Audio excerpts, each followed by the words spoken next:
on the elevation of 3,988 meter above sea level, and down you can see Ha Valley. And Ha Valley is one of the most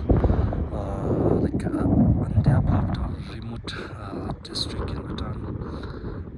And on this side we have Paro Valley.